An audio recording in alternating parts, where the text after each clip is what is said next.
نیچے ایک شور سا سنائی دیا۔ میں نے روہنی سے اپنی پوری آواز میں کہا، روہنی یہاں سے نکل چلو، اس کی ضرورت نہیں۔ روہنی نے کہا، شیروان میں تمہیں لے کر غائب ہو گئی تو اس کانسٹیبل پر مصیبت آ جائے گی، یہ معطل ہو جائے گا، اور ایک بھارتی جاسوس کو فرار کرانے کے الزام میں ہو سکتا ہے بیچارے کو قید بھی ہو جائے۔ اس لیے میں تھانے کے ذمہ دار افسروں کے سامنے تمہیں غائب کرنا چاہتی ہوں تاکہ اس سپاہی کی جان بچ جائے۔ کوٹری میں سے عورت کی آواز آتی سن کر گارڈ کانسٹیبل آنکھیں پھاڑ پھاڑ کر کوٹری میں دیکھ رہا تھا اور اس نے رائفل اپنے ہاتھوں میں سیدھی کر لی تھی۔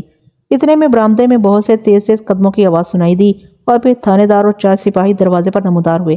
کیا بات ہے؟ تھانے دار نے گارڈ کانسٹیبل سے پوچھا۔ گارڈ کانسٹیبل نے کہا، سر کوٹری میں سے کسی غیبی عورت کی آواز آ رہی ہے، وہ کہہ رہی ہے کہ قیدی کو لینے آئی ہوں۔ تھانے دار نے پستول نکال کر ہاتھ میں پکڑ لیا اور میری طرف سلاخوں کے پیچھے سے دیکھا اور بولا، اندر تو کوئی عورت نہیں ہے، تم سو تو نہیں گئے تھے؟ کانسٹیبل نے کہا، نہیں سر، میں جاگ رہا ہوں، میں نے جاگتے میں عورت کی آواز سنی تھی، اس نے کہا تھا اپنے افسروں کو بلاؤ، میں ان کے سامنے قیدی کو لے جانا چاہتی ہوں۔ تھانے دار نے کانسٹیبل کو ڈانٹ پلاتے ہوئے کہا، تمہارا دماغ خراب ہو گیا ہے، تم ڈیوٹی دینے کے لائق نہیں رہے۔ اسی وقت روہنی نے اپنی پوری آواز میں کہا، تھانے دار صاحب، بیچارے کانسٹیبل کو نہ ڈانٹیے، اس کا کوئی قصور نہیں ہے، میں نے خود اسے کہا تھا کہ وہ اپنے افسروں کو بلاؤ۔ غیبی عورت کی آواز سن کر تھانے دار بھی ایک بار ہکا بکا سا ہو کر رہ گیا۔ روہنی نے کہا، حیران ہونے کی ضرورت نہیں ہے، میں کوٹری میں موجود ہوں، مگر تم لوگ مجھے نہیں دیکھ سکتے۔ جس آدمی کو آپ لوگوں نے پکڑ رکھا ہے وہ بھارتی جاسوس نہیں ہے، وہ پاکستان سے محبت کرنے والا سچا پاکستانی ہے اور مسلمان ہے، اسی لیے میں اسے لیے جا رہی ہوں۔ تھانے دار نے بڑی ہمت کر کے پوچھا، کیا تم کوئی جن بھوت ہو؟ روہنی نے کہا، جی ہاں، جن بھوت ہی سمجھ لیجئے، میں اس بے گناہ قیدی کو لے کر جا رہی ہوں، خدا حافظ۔ اس کے ساتھ ہی روہنی نے میرا ہاتھ اپنے ہاتھ میں لے لیا۔ جیسے ہی اس نے میرا ہاتھ اپنے ہاتھ میں لیا، مجھے اپنا آپ نظر آنا بند ہو گیا۔ میں اپنے جسم کا وزن باقاعدہ محسوس کر رہا تھا، مگر مجھے اپنا جسم نظر نہیں آ رہا تھا۔ روہنی پہلے ہی غائب تھی، اب میں بھی اس کے ساتھ غائب ہو گیا تھا۔ اس وقت جس حیرت اور دہشت کے عالم میں کوٹری کے سلاخوں والے دروازے کے باہر کھڑے سپاہی اور تھانے دار کوٹری میں دیکھ رہے تھے، میں اسے نہیں بھول سکتا۔ تب روہنی مجھے ساتھ لے کر فرش سے 4-5 فٹ بلند ہو گئی۔ ہم اپنے غیبی جسموں کے ساتھ دروازے کی سلاخوں میں سے اس طرح گزر گئے جس طرح دھواں سلاخوں میں سے گزر جاتا ہے۔ سپاہی اور تھانے دار سلاخوں کے ساتھ لگے ابھی تک کوٹری میں ہی بت بنے دیکھ رہے تھے۔ ہم ان کے درمیان سے اس طرح سلاخوں میں سے نکل گئے تھے جیسے ہوا کا جھونکا نکل جاتا ہے۔ ہمارے جانے کے بعد ان کا کیا حال ہوا اس کی مجھے خبر نہیں ہے۔ میں روہنی کے ہاتھ میں ہاتھ دیے پولیس ہیڈ کوارٹر کی دوسری منزل سے نیچے آنے کی بجائے سین کے درختوں کے اوپر سے ہو کر جا رہا تھا۔ میں نے روہنی سے پوچھا، روہنی تمہیں معلوم ہے میرے ساتھ کیا گزری؟ روہنی نے کہا، ایک جگہ بیٹھ کر باتیں کریں گے، مجھے معلوم ہے تمہارے ساتھ کیا بیتی تھی، کسی جگہ بیٹھ کر میں تمہیں یہ سناؤں گی کہ میرے ساتھ کیا گزری۔ میں خاموش ہو گیا۔ روہنی سچ کہہ رہی تھی، اسے معلوم ہو گیا تھا کہ میرے ساتھ کیا گزری ہے اور میں کہاں ہوں۔ اگر وہ میری حالت سے بے خبر ہوتی تو میری مدد کو کیسے پہنچتی؟ رات خاموش تھی۔ ہم لاہور کی مال روڈ کے درختوں کے اوپر سے ہو کر لنکٹن مارکیٹ کی طرف جا رہے تھے۔ مال روڈ سنسان پڑی تھی۔ اس زمانے میں رات کے وقت لاہور کی سڑکوں پر ٹریفک بالکل نہیں ہوتی تھی، سڑک کی بتیاں روشن تھیں۔ ہم لنکٹن مارکیٹ کے اوپر سے ہو کر گزر گئے۔ میں نے روہنی سے پوچھا، ہم کہاں جا رہے ہیں؟ روہنی نے کہا، مجھے لاہور شہر میں شہنشاہ جہانگیر کا مقبرہ بہت پسند ہے، ہم جہانگیر کے مقبرے میں بیٹھ کر باتیں کریں گے۔ ہم لنکٹن مارکیٹ سے گورنمنٹ کالج کے اوپر سے ہوتے ہوئے بھاٹی دروازے کی طرف آگئے، وہاں سے ہم نے دریائے راوی کے پل کی طرف رخ کر لیا اور شادرہ پہنچنے کے بعد مقبرہ جہانگیر کو جانے والی چھوٹی سی سڑک کے اوپر آ گئے۔ ابھی یہ سڑک پکی نہیں ہوئی تھی۔ مقبرہ جہانگیر کا دروازہ بند تھا اور چوکیدار ایک طرف بینچ پر لیٹا ہوا تھا۔ ہم بند دروازے میں سے گزر کر مقبرے کے اندر آ گئے۔ عجیب تجربہ تھا یہ۔ آج اس کا تصور کرتا ہوں تو سوچتا ہوں کہ شاید میں نے کوئی خواب دیکھا تھا۔ ہم مقبرہ جہانگیر کے بڑے چبوترے پر ایک طرف درختوں کے نیچے بیٹھ کے روہنی نے میرا ہاتھ چھوڑ دیا اور مجھے اپنا جسم پھر سے دکھائی دینے لگا۔ روہنی اسی طرح غائب تھی، لیکن میں اپنی انسانی حالت میں واپس آ گیا تھا۔ آسمان پر ستارے چمک رہے تھے، مقبرے کے چاروں طرف گہری خاموشی چھائی ہوئی تھی۔ روہنی کہنے لگی، شیروان، کیا تم جے پور کے ویران محل میں میری سہیلی درگا کی بدرو کے پاس گئے تھے؟ میں نے کہا، روہنی، جب میں نے متھرا شہر کے شمشان گھاٹ پر تمہیں پجاری رگھو کے ہاتھوں قید ہوتے اور اس کے قبضے میں جاتے دیکھا تو تمہاری ہدایات کے مطابق میں اسی وقت جان بچا کر وہاں سے بھاگ نکلا، اور میں سمجھ گیا تھا کہ تمہارا کوئی بھی منتر ہمارے دشمن پجاری رگھو کو ہلاک نہیں کر سکا اور اس نے تمہیں اپنے قابو میں کر لیا ہے، اور اب یقیناً وہ مجھے جان سے مارنے کی کوشش کرے گا۔ تو میں وہاں سے فرار ہو کر سیدھا جے پور کے ویران محل میں پہنچا، اور جیسی بھی میری حالت تھی اسی حالت میں جب آدھی رات کو درگا کی بدرو ظاہر ہوئی تو میں نے اسے بتایا کہ روہنی کو پجاری رگھو اغوا کر کے لے گیا ہے اور اس نے مجھے تمہارے پاس مدد کے لیے بھیجا ہے۔ روہنی نے پوچھا، پھر درگا نے کیا جواب دیا؟ میں نے کہا، درگا نے کہا کہ میں پجاری رگھو کی طاقت کا مقابلہ نہیں کر سکتی۔ مجھے افسوس ہے کہ پجاری رگھو نے روہنی کو اپنے قبضے میں کر لیا، لیکن افسوس کہ میں اس کی کوئی مدد نہیں کر سکتی۔ میں نے اسے کہا کہ مجھے کوئی طریقہ بتاؤ کہ میں روہنی کو پجاری رگھو کی کیسے آزاد کرا سکوں۔ پھر اس نے کیا کہا؟ روہنی نے پوچھا۔ میں نے کہا، درگا نے کہا تم عام منشی یعنی عام انسان ہو، تم پجاری رگھو کی جادوئی طاقت کا مقابلہ کرنے کا خیال دل میں نہ لانا۔ روہنی کو اس کے حال پر چھوڑ دو اور مجھے یقین ہے وہ ایک نہ ایک دن پجاری رگھو کی کیسے فرار ہونے میں کامیاب ہو جائے گی۔ میں کیا کہتا وہاں سے واپس چلا گیا۔ روہنی کہنے لگی، درگا نے صحیح کہا تھا، خود مجھے بھی پجاری رگھو کی نئی طاقت کا اندازہ نہیں تھا جو اس کو شیش ناگر نے دے رکھی تھی۔ پجاری رگھو نے اپنی اسی طاقت سے مجھے شکست دی تھی، ورنہ میں نے جس طلسمی منتر سے اس پر حملہ کیا تھا اس کا وار کبھی حالی نہیں جا سکتا تھا۔ لیکن پھر تم اس کیسے فرار ہوئی روہنی؟ میرے سوال کے جواب میں روہنی کہنے لگی، یاد رکھو شیطان کی طاقت کتنی بھی کیوں نہ بڑھ جائے، وہ نیکی کی طاقت کا کبھی مقابلہ نہیں کر سکتی۔ اگر میں بدرو ہوتی تو شاید میں اپنے دشمن رگھو کی کیسے کبھی رہائی حاصل نہ کر سکتی، لیکن شیروان میں بدرو نہیں ہوں بلکہ ایک بھٹکی ہوئی روح ہوں، وہ بھی اس لیے کہ مجھ سے نداستگی میں یعنی انجانے پن میں ایک گناہ سرزد ہو گیا تھا۔ میں اس کی سزا بھگت رہی ہوں۔ چنانچہ قدرت کسی نہ کسی وسیلے سے جب میری مصیبت انتہا کو پہنچ جاتی ہے تو ضرور میری مدد کرتی ہے۔ تمہیں یاد ہے جب میری اذیت میری برداشت سے باہر ہو گئی تھی تو قدرت نے تمہیں میری مدد کے لیے بھیج دیا تھا اور تم نے مجھے مرتبان سے آزاد کر دیا تھا۔ میں نے کہا، لیکن اس کے ساتھ ہی میں بھی تو ایک ایسی مصیبت میں مبتلا ہو گیا تھا جس کو ابھی تک بھگت رہا ہوں۔ روہنی نے کہا، ہو سکتا ہے یہ تمہیں تمہارے گناہ کی سزا مل رہی ہو، بہرحال میری عقل چھوٹی سی ہے، میں یہ مسئلے نہیں سمجھ سکتی۔ صرف اتنا جانتی ہوں کہ انسان کو سخت مصیبتوں میں بھی اللہ کی رحمت سے مایوس نہیں ہونا چاہیے اور ہمیشہ اپنے گناہوں کی بخشش کے لیے دعا مانگنی چاہیے۔ سب مصیبتیں انسان کے کسی نہ کسی برے عمل کا نتیجہ ہوتی ہیں۔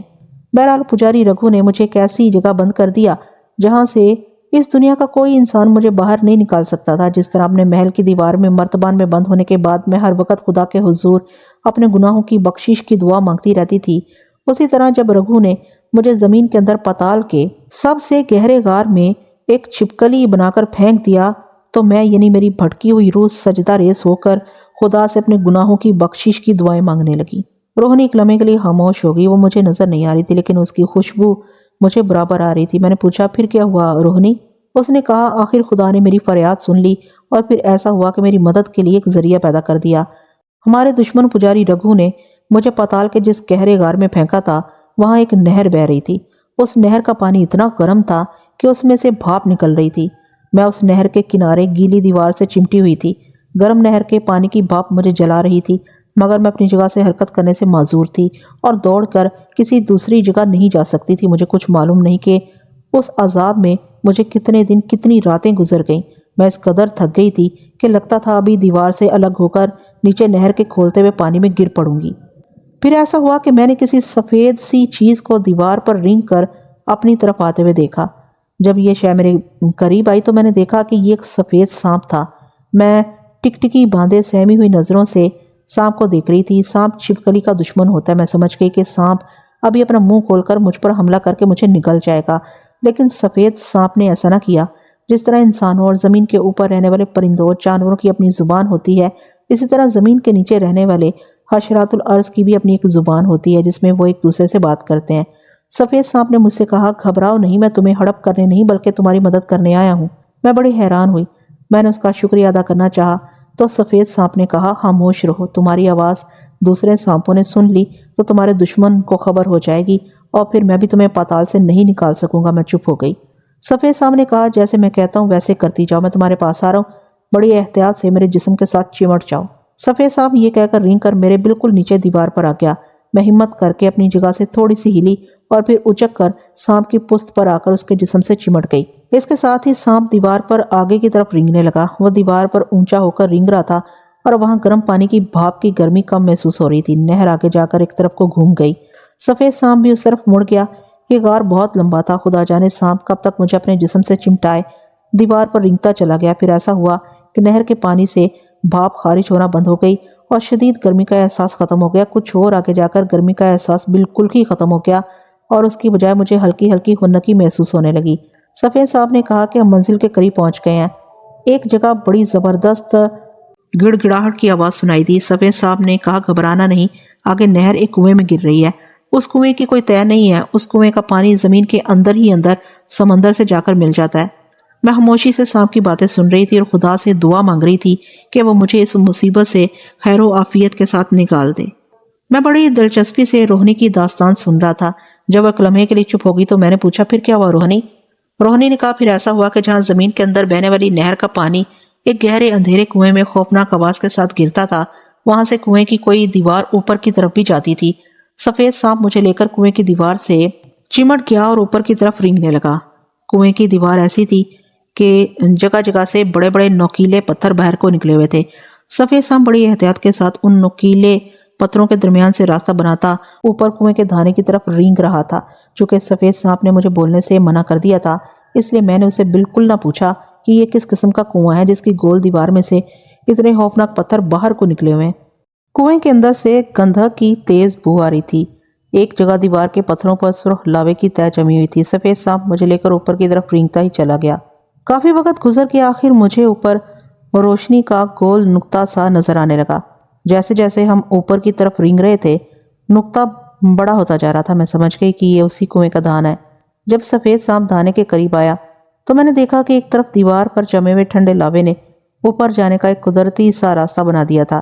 سفید سانپ اس راستے پر رینگنے لگا۔ آخر ہم کنویں کے دھانے سے باہر نکل آئے۔ میں نے پوچھا، کیا وہ کوئی آسیبی کنواں تھا؟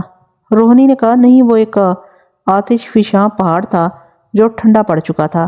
آتش فشاں پہاڑ کے دھانے سے باہر آ کر سفید سانپ نے مجھے نیچے اتار دیا۔ مجھ میں اب حرکت کرنے کی طاقت آ چکی تھی۔ میں نے دیکھا کہ ہمارے ارد گرد فاصلے فاصلے پر کتنے ہی آتش فشاں پہاڑ تھے جن میں دھماکے ہو رہے تھے اور ان کے دھانوں سے گرم کھولتا ہوا سرخ رنگ کا لاوا ابل ابل کر باہر بہ رہا تھا۔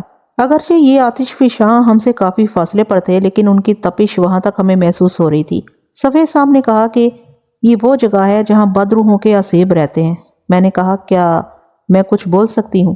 سانپ نے کہا کہ اب ہم پاتال سے باہر آ گئے ہیں، تم بات کر سکتی ہو۔ میں نے سفید سانپ سے پوچھا کہ کیا یہ بدروحوں کے اسیب ہمیں کچھ نہیں کہیں گے؟ سفید سانپ نے کہا کہ اسیب بڑے خطرناک اور ظالم ہوتے ہیں وہ انسانوں، حشرات الارض سب کے دشمن ہوتے ہیں۔ وہ ہمیں اس لیے کچھ نہیں کہیں گے کہ میرے منہ میں شیش ناگن کا دیا ہوا مہرہ موجود ہے۔ جس کے پاس یہ مہرہ ہو، بدروح اسیب اس سے ڈرتے ہیں اور اس کے قریب بھی نہیں پٹکتے۔ اس لیے میں نے تمہیں اپنی پیٹھ سے چمٹا لیا تھا۔ اب تم ایسا کرو، اس سے پہلے کہ کوئی اسیب تم پر حملہ کر دے، فوراً میری پیٹھ کے ساتھ چمٹ جاؤ۔ میں نے ایسا ہی کیا اور سفید سانپ کی پیٹھ پر چڑھ کر اسے چمٹ گئی۔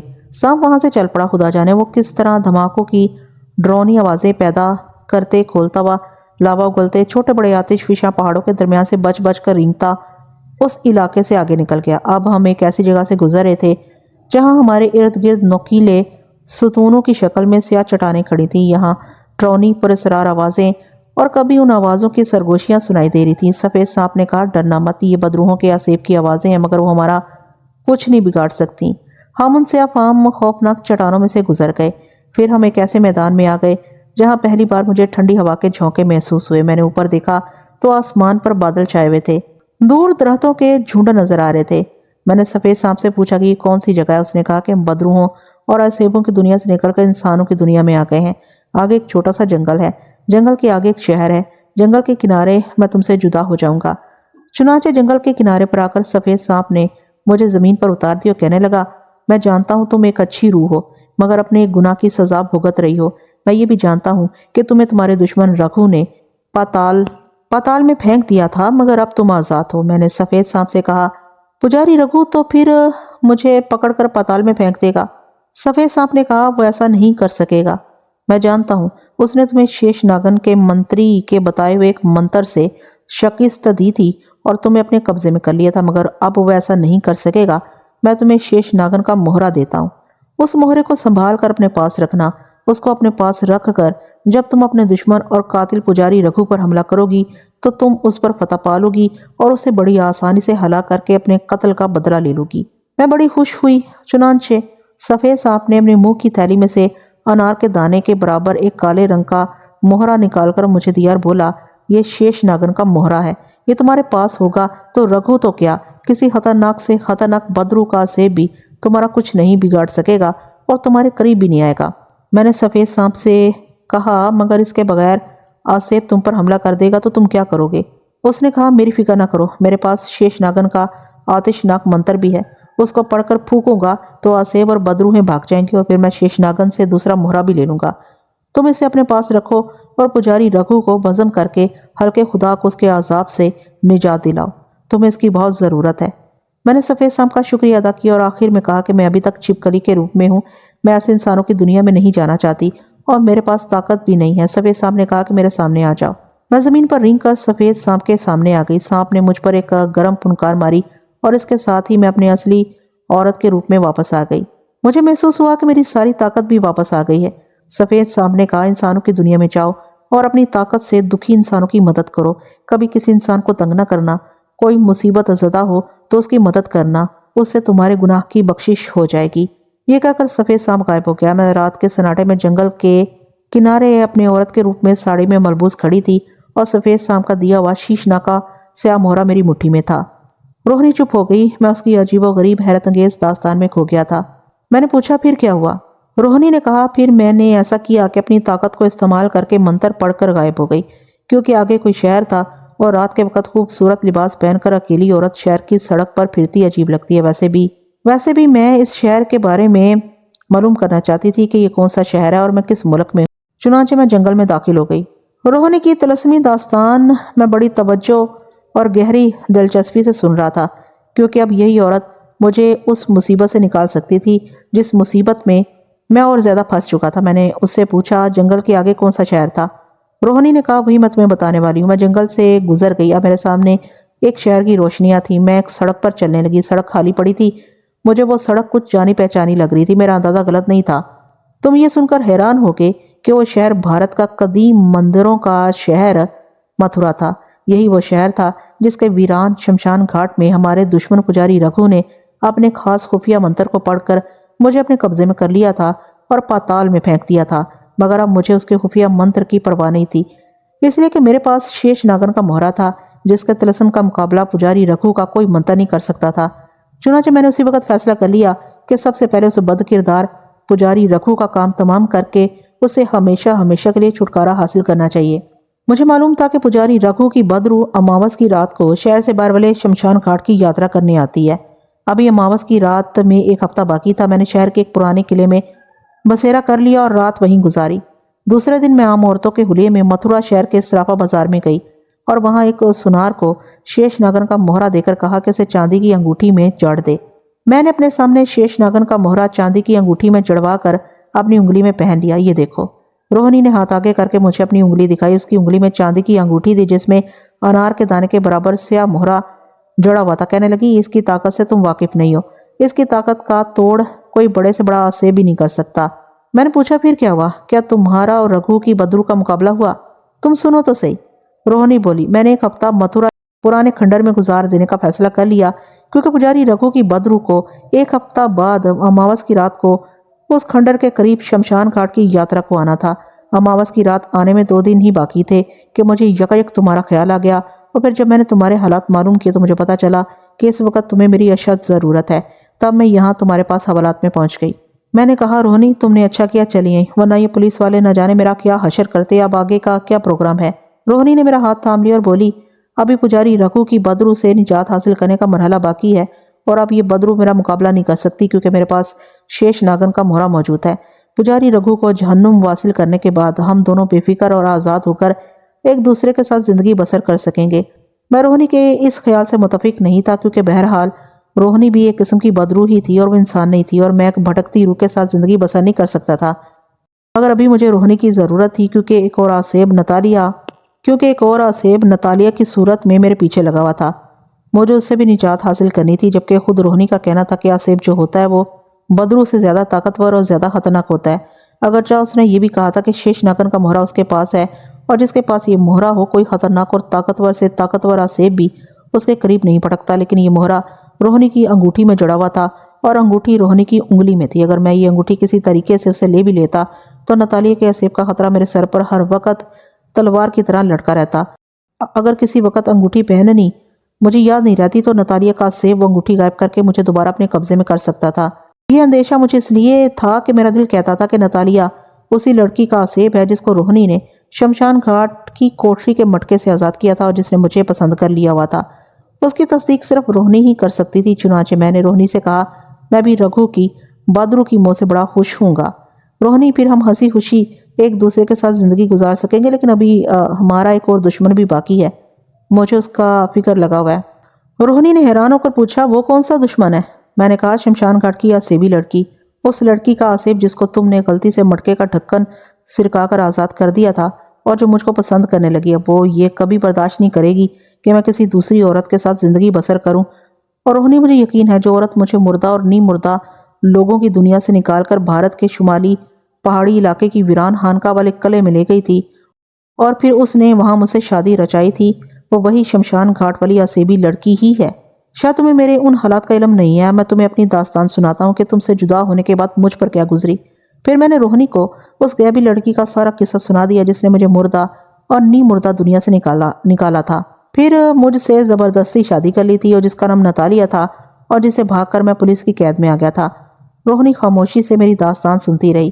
جب میں نے اپنی بپتا ختم کی تو اس نے کہا تمہارا اندازہ بالکل صحیح ہے، شیروان وہ لڑکی شمشان گھاٹ کی آسیبی لڑکی ہی ہے اور وہ تمہیں نتالیہ کے انسانی روپ میں ملی اور اس نے تم سے بیاہ رچا لیا کیونکہ وہ تمہیں پسند کرتی تھی۔